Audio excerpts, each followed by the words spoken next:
Hər vaxtınız xeyir olsun.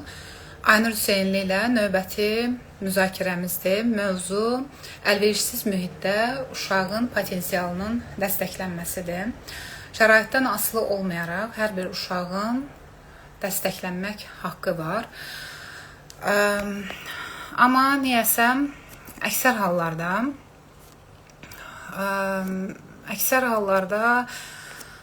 deməli Aynuru bir dəvət eləyim.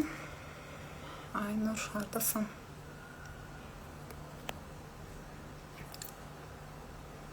Gör.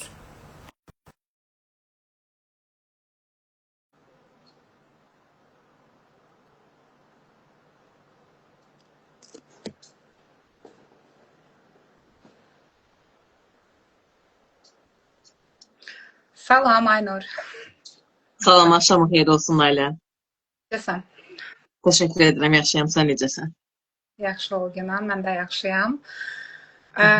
Növbəti müzakirənin bayaq elan verdim, anons verdim. Əlverişsiz mühitdə uşağın potensialının dəstəklənməsidir.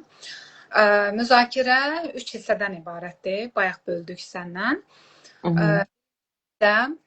Uşağın meyillərini necə görməli? İkinci hissə uşağın motivasiyasını necə qorumalı? Üçüncü hissəyə qarşı uşaqda özünə inamı necə formalaşdırmalı? Başlayaq meyillərini necə görməkdən. İndiyə kimi bizim coğrafiyada ümumiyyətlə şərqə aid bir şeydir, çox tənqid olunur. Hardasa bir 10-15 il var ki, bu tənqid olundu. Mənə elə gəlir ki, bir anı atlatdıq. Nəyi nəzərdə tuturam? Uşaq məsələn, deyək ki, dəqiq fənlərə meyli var və humanitar fənlərdən geri qalır, uşağı humanitar fənlərdən hazırlığa qoyurdular. Bu trend idi. Artıq valideynlər qəbul edirlər ki, mənim uşağımın nəyə meyli varsa, mən oradan gücləndirməliyim. Yəni, zəif tərəfə kök. Amma elə bil o mərhələni tam atlatmamışıq. Ya növbəti mərhələni hələ tam qavraya bilməmişik. Məsələn, meyli okey də buradır, amma bunu tam olaraq dəstəkləməliyik.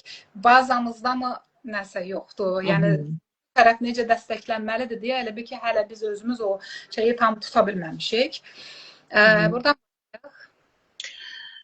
Nailə, həqiqətən də çox maraqlı həmişə biz maraqlı mövzular seçirik ilk öncə.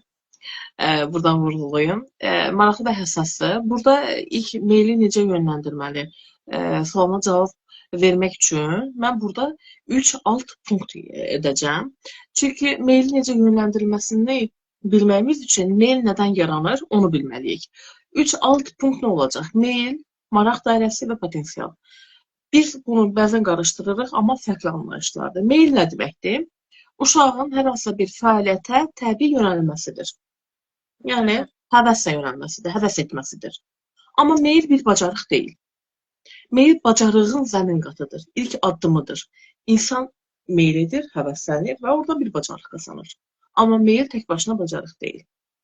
Digəri maraq dairəsidir. Maraq dairəsi nə deməkdir? Maraq dairəsi diqqətini toplayaraq, sevərək və öyrənərək fəaliyyətlə məşğul olmasıdır. Və orada uşağın öz daxili motivasiyasına o formada, yəni daxili motivasiyası burada yüksək olur. Bu maraq dairəsi punktunda. Məsələn, uşağın heyvanlar aləminə maraq eləməsi, humanitar fənlərə maraq eləməsi, riyazi fənlərə maraq eləməsi. Yəni uşağın burada problem həll etmə bacarığı da yüksəkdir. Çünki uşağın öyrənmək istəyi var. Və bu uşaq bu istiqamətdə özünə bacarıq formalaşdırır. Üçüncü punkt isə potensialdır. Potensial isə gələcəyə yönümlü olan bir anlayışdır. Bu nə deməkdir, gələcəyə yönümlü? Potensial uşağın qabiliyyətinin, bacarıqlarının, imkanlarının məcmusudur. Yəni, bunlar toplusudur. Və gələcəkdə verimli bir mühitdə özünü yüksək inkişaf göstərmə bir mərhələsidir. Yəni, öz potensial, məsələn, riyazi bacarıqları olan bir şəxsin gələcəkdə mühəndis olması, gələcəkdə analitik olması, gələcəkdə proqramist olması kimi. Yəni, proqramistlik potensialını formalaşdıra bilməlidir. Bu, biz 3 punktu, biz bildiyimiz halda meyl nədir və bunlar bir-birindən fərqli mənalarda olsa belə, üçü vəhdət halındadır əslində. Uşağın meyli, maraq dairəsi və uşağın potensialı. Bunu yönləndirmək üçün bunlara nə təsir eləyirlə başlamaq lazımdır. Uşağın potensialını formalaşdıran məsələ yalnız anadan gələndə, yəni ona verilən, valideynlər tərəfindən verilən genlərlə ölçülmür. Xarici mühitin təsirlərlə ölçülür. Yəni, xarici mühitin mütləq şəkildə onun təsiri olmalıdır, keyfiyyətindən, o mühitlərin bir-birinə əlaqəsindən mütləq şəkildə, yəni bir-birinə əlaqəli olmalıdır. Və bu uşağın hər hansısa bir maraq dairəsi humanitara, yəni meyli humanitar fənlərədirsə, maraq dairəsi o istiqamətədirsə, demək ki, potensialını o istiqamətdə daha yüksək potensial göstərə bilər. Məsələn, ona görə də bunun dəstəklənməsi, güclü tərəfləri, yəni dəstəklənməsi daha yaxşıdır. Amma bu demək deyil ki, zəif tərəflərini biz göz ardı edək. Məsələn, ən çox bizim problem yaşadığımız məsələ hal-hazırda budur. Biz ortasını tapa bilməməyimizdir.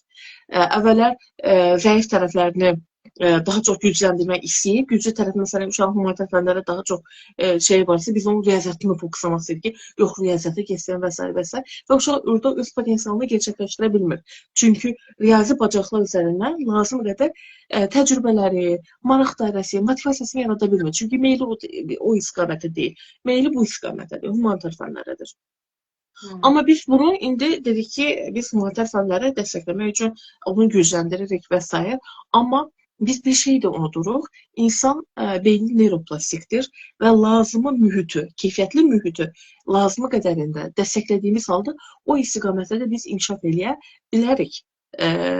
Çünki potensialının formalaşdırılmasına gəlir biz danışırıqsa, məsələn, lazım olan hər hansısa bir, məsəl üçün, bir peşəyə sahib olubdur və maraq dairəsi də o istiqamətdədir, potensial bacarıqları da o istiqamətdədir. Amma həmin peşə fəaliyyətdə həyata keçirilməsi üçün sevdiyi, yəni sevərək elədiyi bir mühit yoxdur əslində. O peşəni sevir, amma sevərək elə biləcəyi bir mühit yoxdur. Və həmin fərd də öz potensialını orada tamamilə orada göstərə bilmir, orada zövq ala bilmir, uzun müddət sürdürə bilmir. Yəni biz...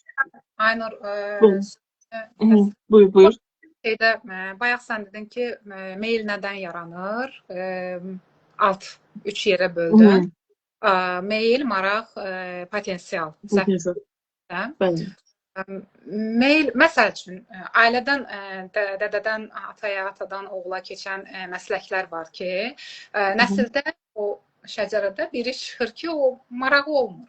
Amma mühit gətirdiyi üçün, genlərinə də kodlandığı üçün, məsələn, əl bacarıqıdır, kiçik motor geninə kodlandığı üçün, onu mühitdən yaranan bir meyl var, uşaqlıqdan gözünü açır. Və ailədən gələn bir məslək kimi uşağa ötürülür. Uşaq bunu... Amma marağı yoxdur. Maraqlı deyil. Sadəcə mühit... Bəli, mühit süni formada bu yaradılmış bir şey ola bilər. Çünki insan özü demək ki, təqlid eləyərək, görərək, yəni müşahidə eləyərək, təqlid eləyərək öyrənir və bizim bəzi isteklərimiz, bəzi arzularımız, bəzi məqsədlərimiz elə bu formadadır. Amma biz həyatımızın müəyyən bir təcrübələrimiz daha çox artdıqca görürük ki, məsələn, belə şəxslər həyatlarında var, məsələn, riyazi bacarıqlara yiyələtlər və müəyyən bir həyatlarında analitik və yaxud da proqramistlər, amma bir nöqtədən sonra kəskin qərarla həyat istiqamətini dəyişirlər və deyirlər ki, biz artıq maraq dairəm bunu əhatə eləmir və mən başqa bir sahəni seçirəm. Amma burada da doğru deyil ki, biz ona deyə bilməyək ki, onun burada potensialı yox idi. O potensialını çatıb, orada özünün fəaliyyətini göstərib, amma məruz qaldığı, bayaqlarım dediyim bir məsələ var ki, mənim sevdiyim bir işim olar və mən maraq dairəmi əhatə eləyə bilər və mən orada öyrənərəm, inkişaf edərəm. Amma bu fəaliyyətimi, işimi həyata keçirə bilməyim üçün bir mühit olmaz. Bunu da ölçmək lazımdır. Yəni mühit də çox önəmlidir. O sevərək, o məkanım olmaması, mühitimin olmaması bir nöqtədən sonra mənə əngəl ola bilər. Və insan daima inkişafa meyli olan bir yəni açıq olduğu üçün o mühitin təsirləridir, təcrübələrdir, başqalarının təcrübələridir. Bu bizim maraq dairəmizi dəyişir. Yəni bizim maraq dairəmiz sabit qalmır. Ya azala bilir, potensialımızda, eyni zamanda meylimizdə ya azala bilir, ya arta bilir, ya dəyişə bilir. Bu həyatın qanunlarından biridir və bu da çox normaldır. Və bu insanın inkişaf edə bilməsi üçün əsas punktlardan biridir. Yoxsa biz düz xətt üzərində yürüyən şəxslərdən biri olarıq. Məsələn, mühitin təsiri çox önəmlidir. Bayaqların qeyd elədiyim kimi, başqalarından mənimsəyirik, müəyyən bir bacarıqlar əldə edirik, özümküləşdiririk. Amma görürük ki, alt baza, məsələn, bu marağa da, yəni maraq sahəmiz bu belə deyil. Bəzən də bu daha çox görə bilirik ki, müşahidə edirik ki, həmin şəxslərdə daha çox valideyn yönləndirilməsi biraz daha çox ola bilər. Bu da müəyyən qədər valideyn yönləndirilməsi olmalıdırmı? Müəyyən qədər olmalıdır. Çünki valideynlərin müəyyən qədər təcrübəli uşaqlarınkindən daha çox olduğu üçün o coğrafi məkanın əlverişli olub olmamasını daha yaxşı dəyərləndirə bilər. Ona görə dozasında olmalıdır da. Yəni tam 100% qərar valideynin üzərindən deyil, amma müəyyən burada bir qatqısı olmalıdır. Çünki valideynin də məsuliyyətlərindən biri də elə budur. Məsələn, ixtisas seçimi ola bilər və s. Amma burada da demək ki, valideyn də vəziyyəti daha yaxşı dəyərləndirməlidir. Yəni uşağını daha yaxşı tanımaqla. O necə tanıya bilər? Müşahidə etməklə. Yəni daha yaxşı müşahidə edib onun güclü tərəfləri, hər bir fərdin güclü və zəif tərəfləri var. Buna hakim olaraq hansını daha inkişaf etdirərək, meyli nədir, maraq dairəsi nədir, mənim uşağım nəyə məruz qalır, nəyi öyrənir, mənim uşağım kimlərə əhatəsindədir, nə haqqında söhbət etmək istəyir, nə haqqında araşdırma istəyir, nələri araşdırır, nələri baxır, kimləri izləyir. Bunlara daha çox izləmək lazımdır və bunlar biz bir günün nəticəsi deyil. Adətən bu istiqamətdə biz ən çox böyük çətinliyi biz görürük. Uşaqların maraq dairəsində sair suallar bizə ünvanlanır yeniyetməlik dövründə. Amma bu uşağın maraq dairəsi yeniyetməlik dövrü bir gün içərisində formalaşmır. Bunun alt bazası erkən yaş dövründə, hətta doğulduğu gündən etibarən olur. Və bu mühitin keyfiyyəti çox önəmlidir. Məsələn, burada bir sıra nəzəriyyələr var. Məsələn, bunlardan biri ümumiyyətlə ekoloji sistemlər nəzəriyyəsidir ki, Uri Bronfenbrenner'in. Bu ekoloji sistem nəzəriyyəsi nə deməkdir? Deyir ki, uşağın bacarıqları andan gəlmə qabiliyyətləri ilə ölçülmür. Məruz qaldığı mühitin keyfiyyəti eyni zamanda bu mühitlərin bir-birinə əlaqəsi ilə ölçülür. Bu çox güclü bir cümlədir. Yəni biz yalnız genlər əhəmiyyətli deyil. Sən hansı mühitə məruz qalmısan? Hansı mühitlərə daha çox məruz qalmısan? Və məruz qaldığın bu mühitlərin bir-birinə əlaqəsi nədir? Məsələn, ekoloji sistemin özünün 5 sistemi var. Məsələn, mikrosistemdir. Uşağın birbaşa məruz qaldığı sistemdir. Məsələn, uşaq ailəsi, bağça, məktəb, dostları, onlarla olan demək ki, qarşılıqlı əlaqəsi uşağın potensialının formalaşmasında əslində mühüm rol oynayır. İkinci sistemi mezosistemdir. Bu mikrosistemlər var ki, onlarla bir-birinə əlaqəsi. Məsələn, mikrosistem nə idi? Uşağın valideyni və ya bağçası. Bu iki mikrosistem arasında əlaqə nədir? Yəni, bağça ilə valideynin əlaqəsi necədir? Əməkdaşlığı və ya bağça ilə valideynlə məktəbin əməkdaşlığı hansı səviyyədə olub, hansı keyfiyyətdə olub ki, bu da uşağın potensialına təsir edir. Üçüncü sistem ekosistemdir. Bu, uşağın birbaşa məruz qalmadığı, eyni zamanda birbaşa iştirak etmədiyi, amma yenə də yəni məruz qaldığı bir sistemdir. Məsələn, ondan təsir elədiyim. Bəli, məsələn, bunlardan biri, bu nə izah edə bilərik? Məsəl üçün, valideynin iş imkanları, iş mühiti, iş şəraiti də deyə bilərik. Məsələn, valideyn əgər iş müddəti uzundursa, uşaqlarına zaman keçirə bilmir. Uşaq valideynə məruz qala bilmir. Bu da o uşağın potensialının formalaşmasına əslində təsir göstərir. Çünki potensial necə formalaşır? Öyrənməklə, təcrübə ilə, dəstəklə ölçülə bilər. Orada valideyn dəstəyi azaldıqca potensial da əslində azalır. Və yaxud da ki, resurslar deyim, uşağın inkişafına kömək olacaq, ailənin maddi imkanlarına kömək olacaq, ətraf resursların olmaması, sosial dəstəkin yetərli olmaması, eyni zamanda yəni fərdlərin potensialına da təsir göstərir. Dördüncü punktu biz makrosistem göstərə bilərik. Bu, mövcud olan coğrafi mühitin siyasətini deyə bilərik, dinini deyə bilirik, mədəniyyətini göstərə bilərik, iqtisadiyyatını göstərə bilərik. Yəni, məruz qalan mədəniyyət, məsələn, haqq, ədalət hansı formadadır, uşaq haqları qorunurmu orada, təhsil siyasəti hansı şəkildə aparılır. Uşağın, əgər təhsil siyasəti bir ölkədə, bir mühitdə, bir coğrafi məkanda doğru şəkildə aparılmırsa, burada uşaqlarda biz hansı potensialın formalaşmasına göstərə bilərik, hansı öyrənmədən bir söhbət gedə bilər təbii ki. Və ən məsələn iqtisadi məsələn 5-incisi isə xronosistemdir. Xronosistem nə göstərir? Məsələn bu biz yaxın zaman dairəsində gördük. Bu dəyişikliklərin müxtəlif hər sistemə təsir göstərməsidir. Məsələn bu pandemiyanın olması. Biz artıq pandemiyanı gördük ki, uşaq inkişafına, məsələn, pandemiyadan sonra pandemiya uşaqları adlı bir dırnaq işarəsi altında bir qrup da ayırdıq. Pandemiya, məsələn, ayrıca əvvəllə simptomlar daxildə hər hansısa bir diaqnozlar adı altında qruplaşdırırdıqsa, indi pandemiya uşaqları adı altında dedik ki, bu artıq hər hansısa bir diaqnoz aid deyil, sadəcə pandemiya uşaqlardır. Uşaqların inkişafına birbaşa təsir göstərdi. Onların bacarıqlarının ciddi şəkildə geriləməsinə gətirib çıxardı əslində. Və təsəvvür edin ki, birinci sinif uşaqlarına onlayn yəni təhsilə məruz qaldılar, hansı ki, onlar birbaşa yazmaqda və yaxud nə isə öyrənməkdə həqiqətən də əvvəlkilərin həmyaşıdlarına görə çox geridə qaldılar. Sonra iqtisadi böhranları bura nəzərə tuta bilər. Məsələn, ailələrdə boşanmanı nəzərə tuta bilər ki, bu dəyişiklik özü də uşaq inkişafına təsir göstərir. Yəni, potensial yalnız andan gəlmə məsələlərlə deyil, yəni genlərlə deyil, mühitin birbaşa təsirlə əlaqəlidir. Əgər icazənlə bir məsələni də qeyd edeyim. Məsələn, burada digər bir nəzəriyyə var ki, bizim Lev Vygotsky tərəfindən sosial mədəni nəzəriyyədə burada özünün punktları var. Bir dənə yaxşı bir məsələ var. O nə deyir? Deyir ki, uşağın potensialı indiki zamanda olan bacarıqlarına qiymətləndirilməməlidir. O dəstək göstərib gələcəkdəki bacarıqlarına qiymətləndirmək lazımdır. Yəni bu nə deməkdir? Yaxın inkişaf zonası ayırır. Yaxın inkişaf zonasında deyir ki, bir var mövcud inkişaf, bir də var potensial inkişaf. Məsələn, mövcud inkişafda uşağın malik olduğu bacarıqdır. Bir də potensial inkişaf dəstək göstərəndən sonra göstərdiyi bir bacarıqdır. Məsələn, 5 yaşlı uşaq 15-20 hissəli bir puzzle sərbəst formada, kömək olmadan yığır. Bu onun mövcud inkişafıdır. Amma potensial inkişafı, məsələn, 40 hissəli puzzle uşağın qabağına qoyuruq və biz ona ünvanlandırıcı, istiqamətləndirici suallar veririk ki, məsələn, falan şeyi necə eləyə bilərik və s. Və sözlü, bəzən də fiziki olaraq yardımla, məsələn, uşaq 40 hissəli bir puzzle yığır, eyni zamanda da yeni bir bacarıq qazanır.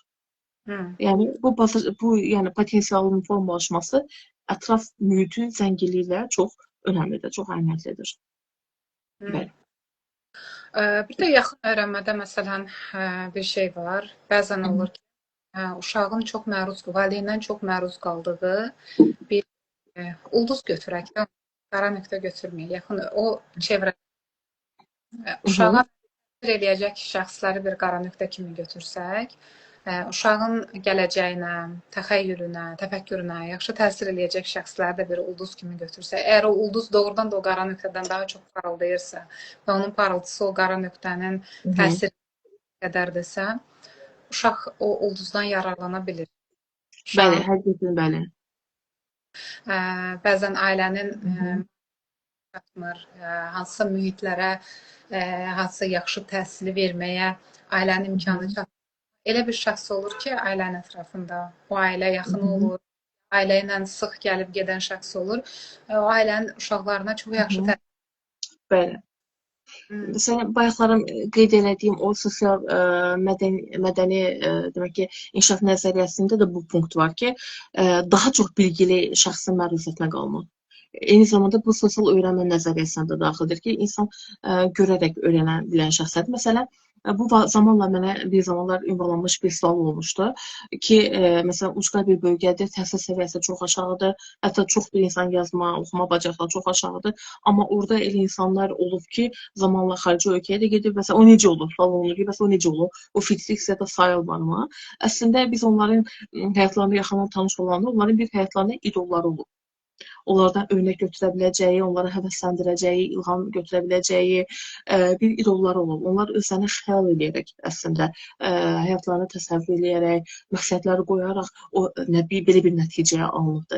Yəni o fitri hissiyat o mühitin düzdür, birbaşa necə deyim, mərhuziyyətdən qalmasa belə həmin şəxslərin ilk görüşləri ola bilər, onların həyatları ola bilər ki, onların həyatlarına təsir edə bilər və belə bir dəyişiklik göstərir. Yəni, bəli, ətrafımızı zəngin mühitin yaradanlardan biri də həmin zəngin insanlardır. Təbii ki, yəni o belədir də, yəni ətrafında 4 bilgili insan varsa, 5-ci bilgili insan sənsən, 4 axmaq insan varsa, 5-ci axmaq da elə sənsən. Çünki biz nəyə məruz qalırıqsa, əslində biz o ola bilirik. Bəli. Bir də bir şey də deyim, keçək növbəti hissəyə. Masaru Ibuko'nun Bağçada Artıq Gecə Olacaq kitabında Bəli. vurğulayır ki, uşaqları uşaq yaşından fərqli mədəniyyətlərə məruz qoyun. Və mütləq məruz qalmalıdırlar, adət-ənənə. Bu müddətdə yox, ən azından görməlidirlər ki, bizə qəbul olunmayan şeylər başqaları üçün qəbul olunur. Və elə olduqda uşaq yeni fikirlərə daha açıq olur, böyüdükcə yeniyetmə dövründə yeniliyə açıq olur, daha rahat qəbul eləyə bilir. Düzdür, yenə də mən bu bizdə ilə başlayan cümlələri sevirəm. Amma bunu işlətməyə məcburam. Məsələn, çox qohum məclisinə məruz qalmaq da biraz bunun əks təsirinə gətirib çıxarır. Aşırı eyni insanlar, eyni fikirlər, eyni davranışlar. Tamam da rutin yaxşıdır. Bir ənənənin öyrənilməsi də yaxşıdır. Burada qonaq qarşılamadır, orada olan o sosial mühitdir, sosial bacarıqların öyrənməsidir, ünsiyyətdir, aktiv ünsiyyətdir, münasibət bacarığıdır, bir münasibəti balansda saxlamadır. Okey də bunları öyrəndi. Amma artıq keçir uşağın o təxəyyülünə, təfəkkürünə təsir eləyəcək dərəcədə işğal eləyir. Bu, o bizdəki məsələdə yenə də həmin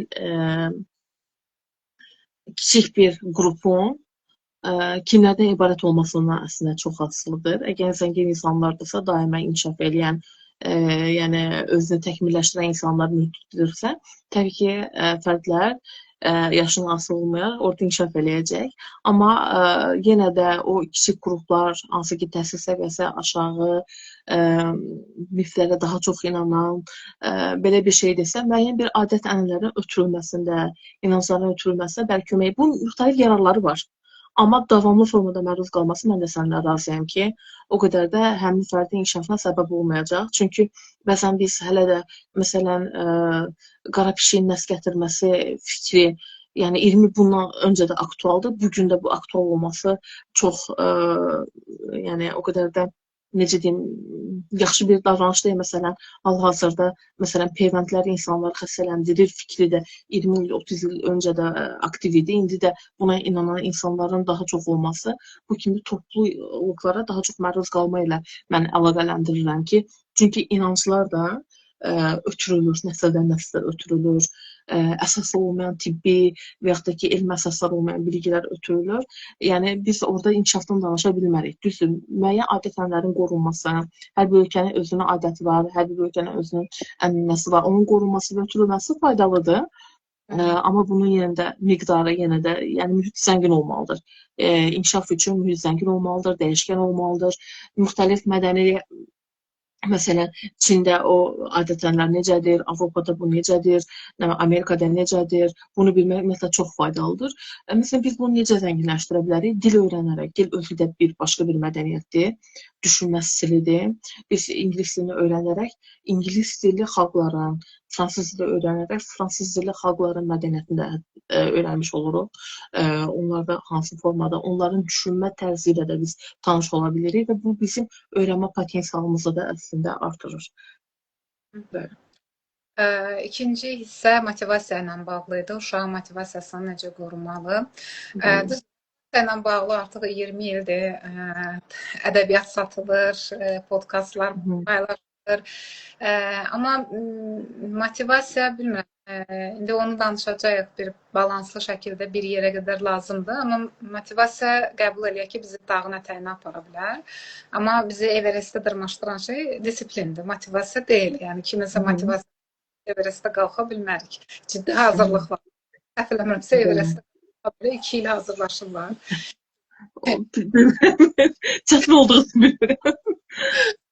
Fiziki hazırlıq olur, sonra o havada necə sağ qalmaq və s. Bu adamdan disiplin tələb edir, davamiyyət tələb edir. Və bu kiminsə qazı ilə mümkün olan şey deyil. Həmçinin həyatımızda da hansısa bir hədəfə çatmağa, hansısa bir xəyalımızı gerçəkləşdirməyə, lap elə potensialımızı gerçəkləşdirməyə də kimsə bizə potensialımız barədə deyə bilər, müəllimimiz deyə bilər, valideyn durmadan deyə bilər, bayaq bəhs elədiyim o ulduzlardan deyilə bilər ki, motivasiya üçün və yaxud da ki, sırf elə həqiqətən potensialını gördüyü üçün deyə bilər. Bu sadəcə istək yarada bilər. O xəyalını gerçəkləşdirmək üçün, o potensialını gerçəkləşdirmək üçün bir istək yarada bilər, amma istək məqsəddirmi, Aynur? İstək məqsəddirmi? Təbii ki, istək məqsəd deyil, arasında fərq var. Ümumiyyətlə, burada mən bir ardıcılığı əslində fərqinə vardım. Burada bir ardıcılıq var. Xəyaldan, istəkdən, motivasiyadan, disiplindən keçən, nəticəyə doğru gedən. Çünki nəticə birdən-bir alınmır. Motivasiyada o qədər əhəmiyyətsiz bir şey də deyil. Yəni, əhəmiyyətli bir şeydir, amma hansı dərəcəsi əhəmiyyətlidir? Ki, bu ardıcılığı bir qeyd edeyim. Bir xəyal var. Xəyal nədir?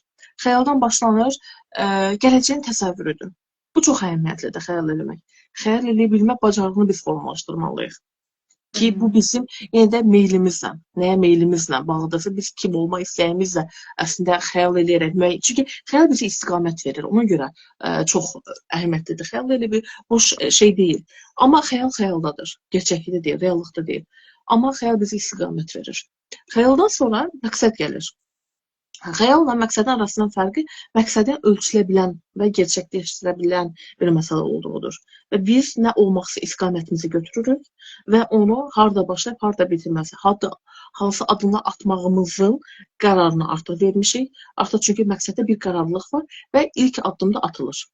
Məsələn, mən bir müəllim olmaq istəyirəm. Bunun üçün bu bir xəyaldır və mən bunu istəyirəm. Və məqsədim olaraq mən bu imtahanı verib imtahana girməliyəm və bunun üçün hazırlaşmalıyam. Yoxsa aksiyona keçmədiyim halda, aktlara keçmədiyim halda xəyal olaraq qalır. Amma mən böyük bir məqsəd tutum, amma bu mənim potensialımla üzləşməsin, reallıqla üzləşməsin, bir başlanğıc günüm bilməyim, bir özümə deadline vaxtı, yəni bitmə vaxtı qoymadığım halda o da məqsəd sayılmış. Mən məqsəd qoydum ki, birinci gündən falan şeyə başlayacağam. Nə vaxta qədər, nə qədər, hansı saat aralığında və nədən başlayacaqsın suallara mütləq şəkildə orada olmalıdır ki, yəni mən hər şey aydın olmalıdır. Və məqsəddən sonra motivasiya gəlir əslində. Motivasiya isə o məqsədi həyata keçirə bilməyimiz üçün istəkdir. Motivasiyanın özündə daxili və xarici motivasiya da var. Bu da çox önəmlidir. Daxili motivasiya çox əhəmiyyətlidir, öz motivasiya. Öz motivasiya biz nə vaxt qura bilərik? Daha çox bizim o maraq dairəmizə daxil olan sahələr, işlər var ha. Onun biz məqsədini qoymuşuq, onun xəyalını güclü formada qurmuşuq. Yəni alt baza yaxşıdırsa, biz daxili öz motivasiyamızı orada inkişaf elətdirə bilərik. Çünki daxili motivasiya heç bir xarici faktordan asılı deyil. Və biz öyrənmək istəyimizlə, özümüzü irəli aparmaq istəyi ilə əslində özümüzü motivasiya edə bilirik. Çətinliklərə rəğmən də bunu edə bilirik. Bir də var xarici motivasiya. Xarici motivasiya qısa müddətlidir, dəyişkəndir, bəzən bizi yarı yolda saxlaya bilir. Kimisə alqışı, kimisə tərifi ilə, kimisə pul, mükafatı, yəni mükafata bağlı olan bir şeydir. Yəni ki, bu eləsə mən falan şey qazanacağam. Və bu qısa müddətlidir və bu öz motivasiyanı o qədər də dəstəkləmir. Amma orada çox doğru vurğuladım, disiplin önəmlidir. Motivasiya çünki gəlib gedicidir. Dozası azala bilir, qalxa bilir, düşə bilir, Everestdə də qaldıra bilir, dağın dibinə də düşürə bilir. Amma disiplin planlı ardıcıllığın qurulmasıdır, məsuliyyət və iradədir əslində. Disiplin vərdişdir. Biz müəyyən bir vərdişləri formalaşdırırıq. Heç istəyimiz olmasa belə onu daxili istəyimiz və ya da xarici biz insan bəzən də dəyər görmək istəyir, bir alqış görmək istəyir, bir bravo, çox sağ ol, təşəkkür eşitmək istəyir. Bu eşitmədiyimiz halda motivasiya düşə bilir. Onda motivasiyamız düşəndə, onda gəlib bizim iş imkanlarımızla, fəaliyyətimizlə, hər şeydə aşağı düşsün də.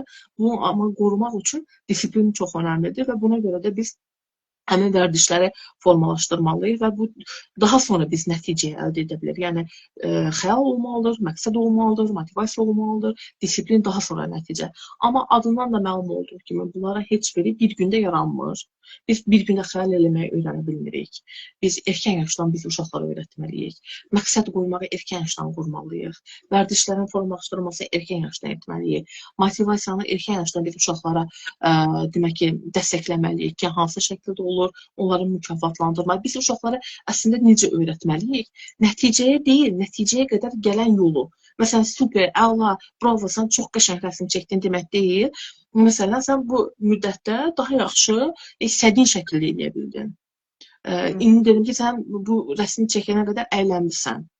Yəni biz nəticəyə yönümlü biz qiymətləndirmə etdikdə biz o müddətdən zövq ala bilmirik. Biz hər hansısa bir işin müddətində, nəticəyə qədər olan müddətində zövq ala biliriksə, o artıq bizim demək ki, daha doğru yolda olduğumuzu əslində göstərir.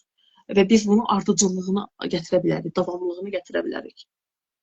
Bəs belə deyək ki, ardıcıllığını gətirdi və uğursuzluq və o uğursuzluqda Ola bilər, bəli. ola bilər, amma bu ola bilər Uğursuzluq riskə uşağı hazırlamaq və də belə deyək, emosional hazırlamaq. O da bir ayrıca bir bazadır və ayrıca istiqamət. Bu necə, bilirsən bu necədir? Bizsə bu biraz bayaqların qeyd elədiyim anda onu demək istəyirəm, amma bizlər təəssüf ki, çünki biz ötürülmüş bir inancımızdan biri var. Əslində bu canlı yayımların, bu müzakirələrin məqsədi bu bizdə cümlələrini qırmaq idi. Bəli, amma bəzən istifadə edə bilirik, az olsa. Çox dərin təhlil eləyəndə yox, istifadə edə bilərik. Bəli. Çünki bu, mən düşünürəm ki, bu mədəni olaraq, bu yəni, əslində lap dərindən, lap erkən dönəmdən biz uğursuzluğun normal olmadığını qəbul eləmişik və uğursuzluğuna ciddi şəkildə məyus oluruq, qəbul edə bilmirik və s. Və biz örnək olaraq da uşaqlar da bunu uğursuzluğun pis bir şey olduğunu və yanlış bir şey olduğunu, bədbəxtlik olduğunu əslində biz kodluyuruq və bu şəkildə verdiyimiz halda bəli, uğursuzluğun yanlış, çətinliyin yanlış olduğunu və s. Amma uğursuzluq da reallığın bir parçasıdır. Və bunu qəbul etməmək əslində bizi reallıqdan uzaqlaşdırır. Çünki biz uğurlu olmaq belə uğursuzluqdan keçməlidir. Çünki biz hər hansı bir işə təcrübə şəklində baxmalıyıq ki, mən bundan nə öyrəndim? Və biz o uşaqlar necə öyrədirik? Özümüz tətbiq edirik. Çünki birazdan dediyimiz kimi uşaqlar rol model olaraq biz nəyisə öyrədə bilərik. Onlar bizi təqlid edirlər, müşahidə edirlər.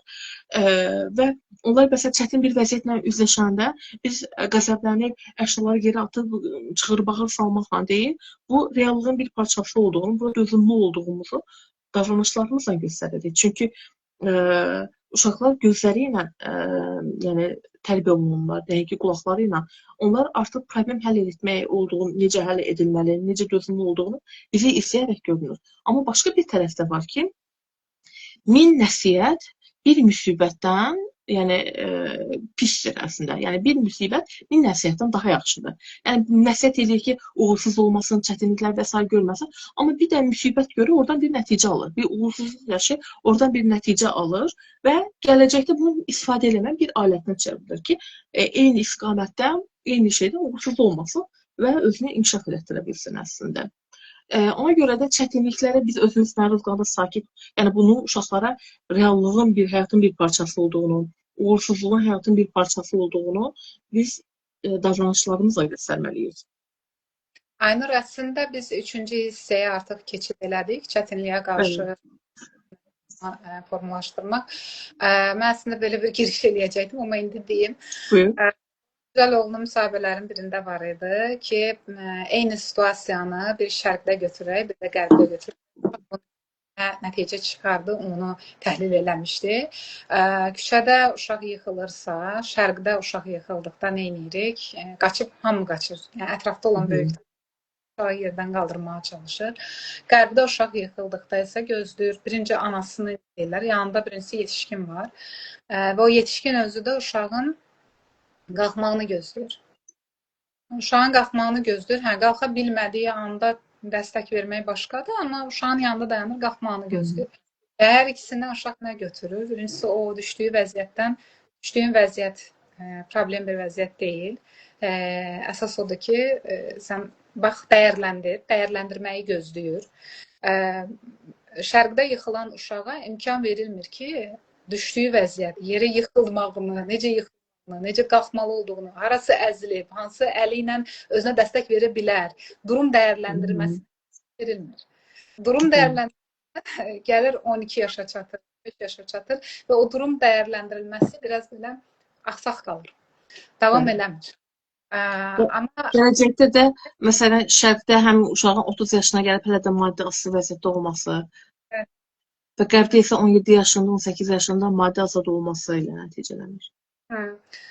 Bir də ki, məsələn, həmçinin də tutaq ki, qərbdəki uşağın bir gəlir müəyyən yaşa, hər hansı bir uğursuzluq yaşadıqda da o həmin günün uğursuzluğu, həmin dövrün uğursuzluğu bir mərhələ kimi onu qəbul edir. Durum dəyərləndirməsi gedir və bu vəziyyətdən çıxır. Yerdən necə ki, ağrımayan əlini, ağrımayan ayağını tapıb müəyyən yaşa çatdıqda maddi böhran olsun, mənəvi böhran olsun, nədən yara alıbsa, nədən düşübsə artıq, o durumu bir dəyərləndirir və vəziyyəti toparlayır. Artıq orada nə qədər vaxtda toparlayır, səbəb nədir, bu başqa məsələ. Amma əsas odur ki, onun içindən çıxmağa özü çaba göstərir. Çətinliyə qarşı elə buradan başlayır əslində yıxılanda durum dəyərləndirilməsi birinci başlamalıdır. Birinci vəziyyəti təhlil eləmək. Təhlil eləyəndə zaten onun bazası bünövrəsi qoyulmuş olur. Çünki özü təhlil eləmədiyi üçün o çətinliyi ölçür. O çətinlikdən çıxmaq üçün nə qədər zaman lazım olduğunu özü idrak eləmədiyi üçün də dözə bilmir. Çünki biz məsələn deyək ki, yolda gedirik, ictimai nəqliyyatda birdən-birə dayanır, heç bir məlumat verilmir. Hamı sərnişinlər başlayır tıncıxmağa. Amma məlumat verildikdə, və yaxud da ki, bir dəstək lazım olduqda, onlar da nəsə, deyim bildikdə bunu vəziyyətdən çıxa bilir. İdrak elədikdə vəziyyətdən gözləyə də bilir. Uşağa o verilmir. Yəni, o beyinə o məlumat getmir, o impuls getmir. Getmədiyi üçün də başlayır hövsələdən çıxmağa, çətinliyə qarşı. Yəni, səbirli ol, hövsələli ol sözləri ilə düzələcək bir vəziyyət deyil. Bəli, sözlərlə bəli, burada əhəmiyyətini itirir. Çünki uşaq o təcrübəni erkən yaşından öyrənməyib. Çünki özünü necə müdafiə eləməyi, necə ayağa qalxmağa, məsələn, reziliens var, psixoloji dözümlülükdür. Bu, yıxılmamaq deyil, yıxılanda necə durmağa bilməkdir. Psixologiyada ciddi bir məsələdir əslində, bu dözümlülük. Bu, yəni, mən möhkəməm, mən hər şeyə yəni, öhdəsindən gələrəm mənasında deyil, yıxıla bilərəm, yıxılıram, amma dura da bilirəm. Həmin uşaqlar, yəni qərb uşaqları daha çox dözümlü ola bilirlər. Çünki erkən yaşdan, məsələn, o canları da ağrıyır yıxılanda.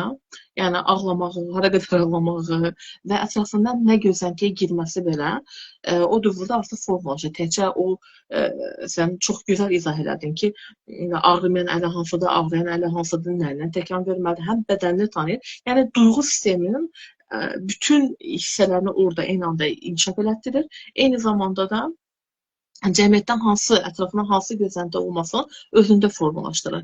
Amma gəl şərq tərəfə baxanda, şərq tərəfində fərqindəlik çox aşağı düşür. Məsuliyyətini orada itirir. Özünü müdafiə eləyə bilmə, qoruma bir məsuliyyəti və o məsuliyyətini belə itirir. Çünki heç formalaşdıra bilmir, çünki ona şərait yaradılmır. Çünki biz uşaqları çox sevirik, həmişə bunu qeyd edirlər. Amma biz uşaqları tərk kimi qəbul edə bilmirik. Və biz onları dilsiz, ağılsız bir ağ səhifə kimi qəbul etdiyimizə görə fikirləşirik ki, bu çətin vəziyyətlər onlara travma verəcək. Trend olan sözlərdən biridir, uşaqların travma keçirməsi və s. Amma travma başlı-başına tamamilə başqa bir anlayışdır əslində. Və bu kiçik fiziki travmalar deyə bilərəm ki, uşaqları inkişaf elətdirən, inkişafa təkan verən bir məsələlərdir. Amma onlar ona məhrum buraxılır.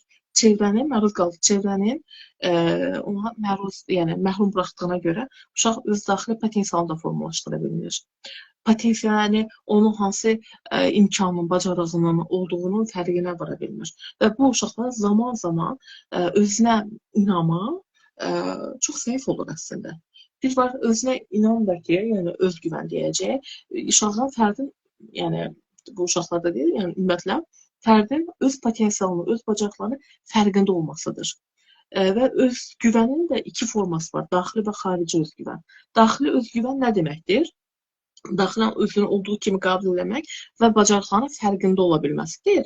Xarici özgüvən isə həmin özünə olan inamını xaricə göstərə bilməsidir ki, bəli, mən ayaqlarımın üzrə dura bilirəm. Bəli, bu mənim potensialımdır. Yəni, həm onun özünü bilməsi və onun ətrafa hiss elətdirməsi də çox önəmlidir. Və erkən yaşdan, yəni potensialına uyğun çətinliklər görə fərdlərin, uşaqların bu istiqamətdə bacarıq toplaması, özünə inamlı formalaşması daha erkən yaş dönəmindən olur. Və gəldiyi və çətin vəziyyətlərə nə qədər məruz qalsalar belə, onlar problem kreativ olurlar daha çox əslində. Yaradıcı həll yollarını axtarmağa başlayırlar, sosial bacarıqlarını inkişaf elətdirirlər, özünə inamını daha da artırırlar, lazım gələndə hansı istiqamətdə və kimlə, nə dərəcədə dəstək ala biləcəyini daha yaxşı özündə formalaşdıra bilirlər. İndi bir sual ola bilər ki, bəs şərqdəki hansı ki kömək olan bir uşaq hansı ki özündə bu bacarıqları formalaşdıra bilmir. Bəs elə bir gün ola bilərdi ki, dönüş nöqtəsi ki, inkişaf elətdirə bilsin. Bəli, insan beyni yəni neuroplastiklik yəni fəaliyyəti ilə bağlı. Bəli, biz hər yaşda hər şey öyrənə bilərik. Əgər sinir inkişafı problemimiz yoxdursa, bu neuroplastikliyə görə hər yaşda hər şey, yəni gec deyil.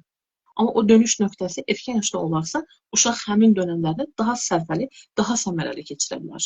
Bu çox əhəmiyyətlidir. Həm psixoloji, həm sosial inkişaf üçün, həm kognitiv inkişaf üçün. Bayaq, bilmirəm nə qədər uyğun nümunədir, amma yenə də belə nümunələr deyə onu çəkmək istəyirəm. Deməli, tanıdığım bir qadın var idi. Ev iş yerindən çox uzaqdaydı. Uşağı qoymuşdu ana öz iş yerinə yaxın məktəbə və uşaq məktəbdən çıxırdı, gəlirdi ananın yanına. Ana bir qəzet kioskı qədər balaca bir yerdə piraşki bişirib satırdı. Orada bütün dərslərini hazırlayırdı. Və uşaq gecəyə qədər ananın yanında orada olurdu. Məktəbdən çıxırdı, gəlirdi ora, dərslərini hazırlayırdı, sonra anı eləyirdi. Və o uşaq sinifdə ən yüksək balı toplayıb, girən, daxil olan uşaq oldu. Universitetdə çox yaxşı nəticələr göstərdi sonra. Bəzən belə nümunələr də olur. Yəni, uşaq heç bir mühitə məruz qalma şansı olmadı. Kimdənsə kontakt etmə şansı olmadı. Mən bunu nə ilə əlaqələndirirəm? Düzdür, qadını çox da belə kontaktda olmamışam qadın. Bir filmə baxmışdım, fransız filmi idi, səhv eləmirəmsə. Qadın olur. Onun ən böyük xəyalım İtaliyada məşhur moda ateliyesinin xüsusi bir podiumu var. O podiumda iştirak eləmək və oradakı ən zövqlü geyimi almaq. Bir xəyal. Və özü də tikə bilir. Bu arada özü də tikir. Öz geyimlərini özü tikir. Həvəskar kimi. Və bu başlayır ki, mən yollar axtarmağa. Yəni, bu bir xəyal kimi qalmır. Bir məqsədə çevirir. Ora necə gedə bilərəm, bileti nə qədər tezdən almalıyam, o podiuma düşmək. Hansı yollar, yəni ora yaxın düşmək də olmur. Xüsusi insanlardır da 10-12 nəfərdən xüsusi insanlardır. Və axırda o bir gün eləyəndə bir ümidi üzülür. Çünki pulu toparlaya bilmir. Təmizlikçidir və pulu toparlaya bilmir. Belə bir diyalog keçir o kinoda. Deyir ki, qadın deyir ki, mən təmizlikçiyəm də, mən o podiuma gedib çıxa bilmərəm. Mən o podiumu izləmək şansım yoxdur. O da qayıdır, deyir ki, sən xəyalı olan təmizlikçisən. Mənə elə ki, orada bir təxəyyül, o qadında, həmin o uşağın, o piraşki bişirən qadının özündə bir təxəyyül, təfəkkür, bir şey olub orada. O uşağa nəsə bir, yəni onu Xəyal etməyi də öyrədib. dünyasını təraşkidən ibarət eləməyib. Və buna en sayda mən nümunə çəkə bilərəm. Ucqar kəndlərdə, bayaq biz canlı yayın başlayanda sən misal çəkdin. Ucqar kəndlərdə elə insanlar var. Uşağın təfəkkürünə, təxəyyülünə təsir edəcək, onun məqsəd qoyduracaq qarşısına, gələcəkdə ona o sözləri xatırlayacaq, gələcəkdəki o peşə dəyişikliyində belə yenidən təsir eləyəcək elə insanlar var ki, uşaqlara o təsir malikdirlər. Bəli. Şərt deyil bu valideyn ola. Bəli, o dediyim ulduz. Bəli, ulduza bəli. Mühitindəki ulduzlar da ola bilər. Qara nöqtələr də olur bəzən. Bəli. Bu baxır, yəni bu artıq şansa bağlı olan bir məsələdir və yəni hansı mühitdə böyüdüyün, ətrafında hansı şey, yəni bayaqların bu uzun uzadı nəzəriyyələrlə izah elədiyi sosial-mədəni nəzəriyyələr olsun, ekoloji nəzəriyyələr olsun ki, yəni mühitin zənginliyi çox önəmlidir. Fərdin, yəni mühitin verdiyi, bu fərd olaraq verdiyi, resurs olaraq verdiyi zənginliyi çox önəmlidir. Nəyə məruz qaldığımız çox önəmlidir ki, bu fərdi yəni inkişaf eləsin. Bu artıq tanınmayan ucqar bölgələrdən daha böyük potensiala sahib olan bir fərdi də çevrilə bilər. Heç bir potensialı olmayan, hətta potensialının fərqində olmayan bir fərdə də çevirə bilsin. Yəni mühit ümumiyyətlə bizim üçün çox əhəmiyyətlidir. Çox vacibdir. Təşəkkür edirəm Aynur. Təşəkkür edirəm. Müzakirəmiz uşaqda əxlaqi inkişaf. Maraqlı mövzudur. Və bu daha fərqli həm elmi araşdırmalar olsun, həm şəxsi təcrübələrimiz olsun, həm eyni zamanda bizim cəmiyyətə uyğun olan məsələlərlə gətirərik bu mövzuna. Müzakirəyə. Mən təşəkkür edirəm. Görüşmək dilə. Sağ olun. Təşəkkür ederim.